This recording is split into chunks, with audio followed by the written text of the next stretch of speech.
আমাদের দেখা দেখে এখন অনেক ফ্যামিলি গল্প হচ্ছে।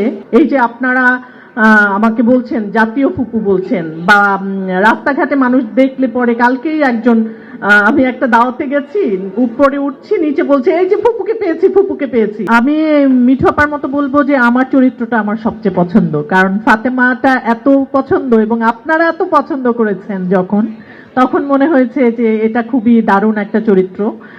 আর এর বাইরে গিয়ে যদি বলি তাহলে আমি বলবো যে কাজ তো আসলে অনেক কাজ করি সারাক্ষণ, যেহেতু এটা আমার প্রফেশন, এই কাজটাই করি আমি।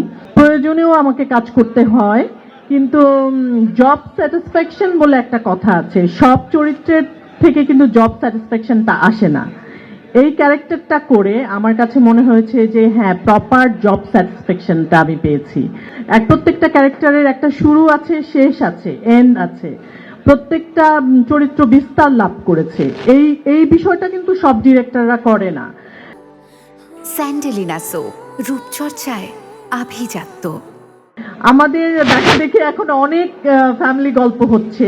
আমি বলবো যে ঈদে প্রায় প্রচুর ফ্যামিলি গল্পের অফার আমরা পেয়েছি এবং কাজও করেছি অনেকগুলোতে, কিন্তু করতে গিয়ে দেখা গেছে যে আসলে তেমন কিছু করার নাই। চরিত্রগুলো বিস্তার লাভ করে না।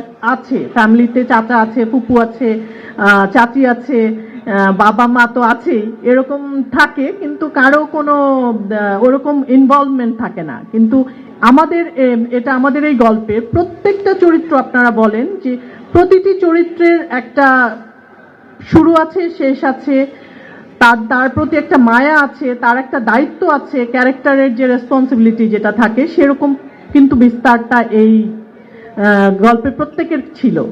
সো এইরকম ভাবে আমি বলবো যে এখান থেকে প্রত্যেকের শেখা উচিত, বা প্রত্যেকের এই ধারণাটা নেওয়া উচিত কিভাবে প্রতিটি গল্পের প্রতিটি চরিত্রকে গুরুত্ব দেওয়া যায়।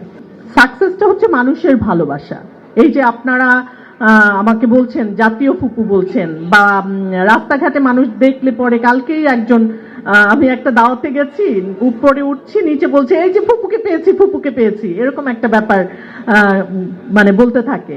তো এটাই তো আমার কাছে মনে হয় যে অনেক বড় সাকসেস। এবং মানুষকে নাটক নাকি দেখে না, একটা সময় আমরা বলেছি বা আমরা শুনেছি যে মানুষ নাটক দেখে না, আর এখন শুনি যে প্রতিটি মানুষ, ফ্যামিলির যে বাচ্চাটার বয়স 3 থেকে 4 বছর, সে থেকে শুরু করে 80-90 বছর বয়স ফ্যামিলি মেম্বার, প্রত্যেকটা মানুষ এই নাটকটা দেখেছে এবং এই নাটকটা দেখে।